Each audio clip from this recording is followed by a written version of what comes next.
আপনাদের একটা জিনিস দেখাই, দেখেন এই যে রিংয়ের যে জোড়ার মুখটা, অয়েল রিংয়ের এই জোড়ার মুখটা যখন এই যে লাগাবেন, তখন এই এই এই আপনাদের রিংটা যে দেখালাম, কখনো ওই জোড়ার মুখে এই জোড়া ফেলাবেন না।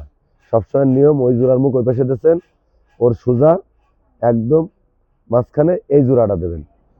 তাহলে কি হবে, আপনার রিংটা যখন আপনি চাপ দেবেন, তখন ওই জোড়ার মুখ থেকে এই যে দুই মাথা এদিক কাছে নিয়ে আয় অমিত, এই যে এই দুই মাথা যদি ওই জোড়ার মুখ পড়ে, তাহলে আপনার ঠেলে বাইরের দিকে সমস্যা করবে, দুই পাশ অ্যাকুরেট কাজ করবে না, পুরো গোল রাউন্ডটা এই যে পেঁচাল করবে। আর যখন এই মাথায় দেবেন তখন ওই সমস্যাটা হবে না। আর এইগুলো তো বলাই লাগবে না, আপনারা অনেকে বলবেন আমরা জানি ভাই, এগুলো বলাই লাগবে না, এগুলো তো যে কোনো কেউ লাগাতে পারে। এই যে এইভাবে করে লাগাবেন, আর রিং সবসময় ডিগ্রি ঠিক রাখবেন, ইনশাল্লাহ আপনাদের ভালো চলবে, কোনো সমস্যা দেবে না। এই যে আমরা ইঞ্জিন এটা বাঁধতেছি, এই দেখেন এটার পিছনে রিং পরানো হয়ে গেছে, ওই যে মাহফুজ কাজ করতে, ওই যে ওই পাশে ওই যে মাহফুজ কাজ করতেছে। আমরা ইঞ্জিন বাইন্ডে বাড়ি যাবো, হাফ বাইন্ডে বাড়ি যাবো, আজকে ফুল বানবো না।